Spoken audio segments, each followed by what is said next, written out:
Well, if you talk about awards, we were given one specific award na tuwan-tuwa ako. Just recently, by HLURB, the government agency. We were given a specialized category called the most pioneering and most responsive developer. Really? Yeah. Really? Congratulations po. Well, that's one award na talagang malapit sa puso namin because we know for a fact that we are very responsive to the market. We are very pioneering because we will try anything new. We think outside of the box.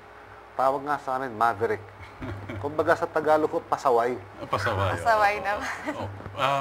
You would put your finger into something that others would never touch. Exactly.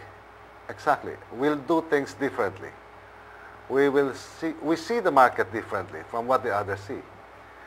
While the other big ones would look at the high-end market, the upper middle class market, we look at all segments.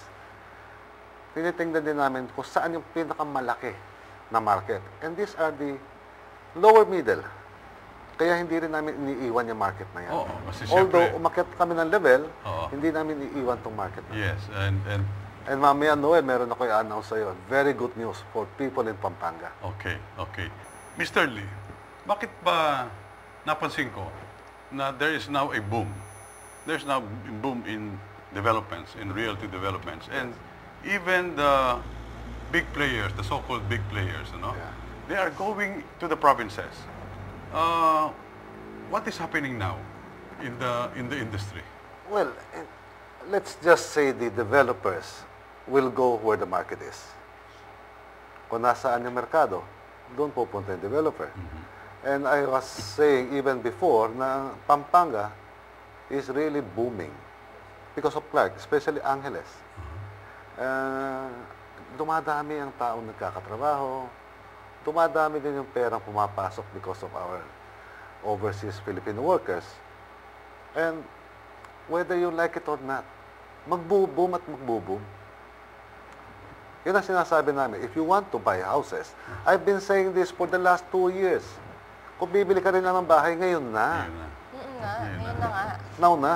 Yun lagi ko sinasabi, now na. Ano ba ang mga indicators? As you, as a big-time developer, ano ang inyong hinihintay o pinagmamasdang indicators that will make you say, this is the time? Alam mo, Pasok tayo dyan. simple lang yan. Affordability ng buyer. That's why when we say, okay, what are we going to do? What projects are we going to target? What market are we going to go into? Pag sinabi mo mga middle class housing, basically you're looking at 2 to 5 million package. Sinong buyer mo rito? Okay. I would say majority OFW. That's right. People earning at least $1,000, $2,000 for them to afford this kind of houses. So talaga ang marketing namin all over the world. From US to London to Europe, anywhere, to Middle East.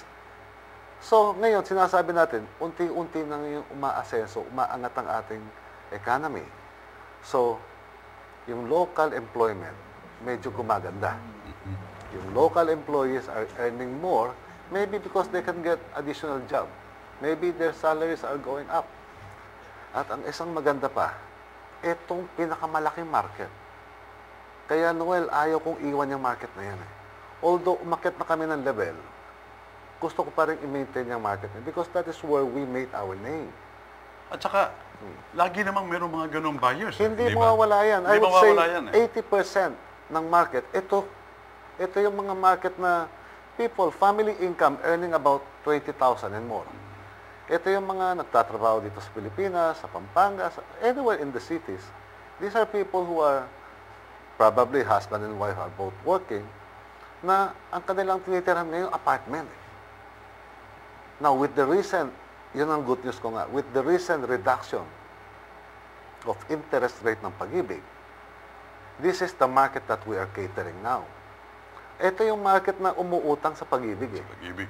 Ito yung market na ayaw pa utangin ng private banks.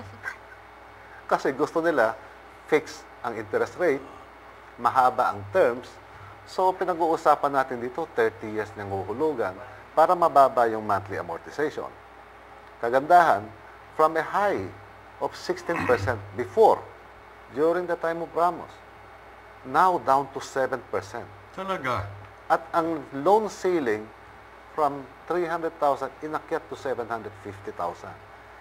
Pwede ka na makabili ng disenteng bahay sa ganong halaga. Tapos ang interest mo, 7%, 30 years, alam mo magkano lang monthly yun? 5,600. Pati insurance na yun. So, ba't ka uupa? Kung makakabili ka rin lang ng Makakabili ka bahay rin lang ng bahay mo. na maganda, na Yes. disente, Oo. na magugustuhan mo. Ito yung pina-follow up ko ngayon sa yung good news na binanggit ko sa iyo kanina. Okay. Pwede nating i-hold ang good news. Yes. Gusto ko nakabitin eh. Ha? And tayo magbe-break tayo sandali. We will talk about your good news. Yes. Magbe-break po tayo sandali.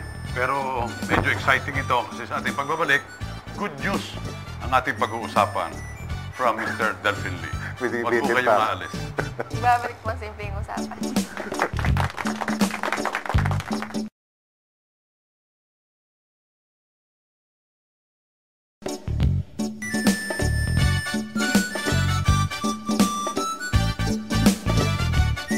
Ang simpleng usapan po nagbabalik at kasama pa rin natin si Mr. Delphin Lee. Kanina bago tayo nag-station Yes, break. binitin mo ko eh.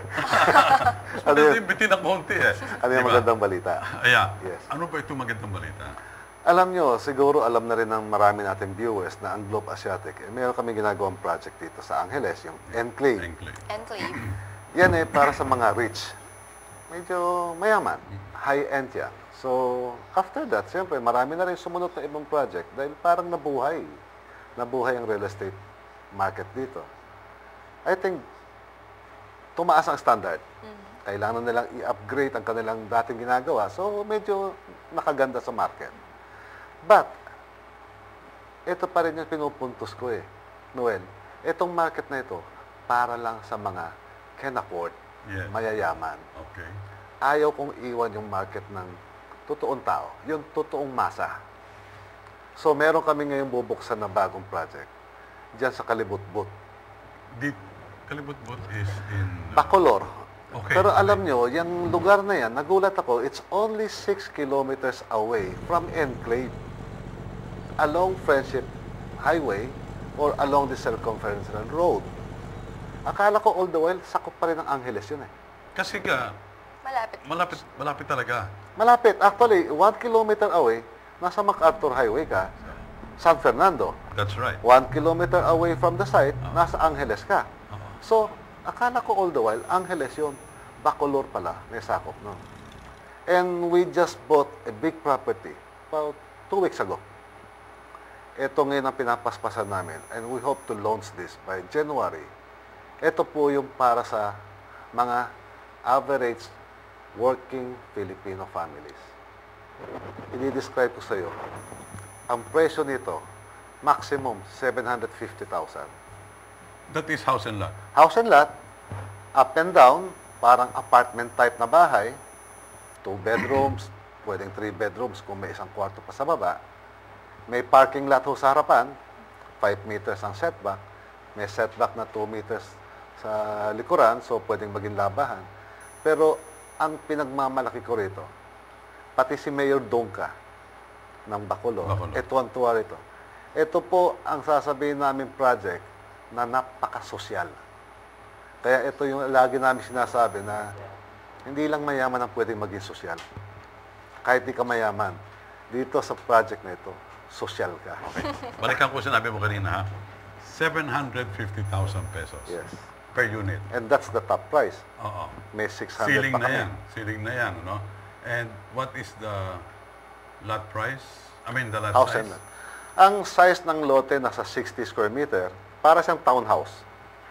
60 square meter. 60 square meters ang lote, ang house area is 54, up and down. So, ang apat na units will be 3 million. Ano? Bakit apat? Hindi na. Unless Halimbawa, apat ang ibabahay mo. Hindi. Kasi gusto ko sanang magpa-reserve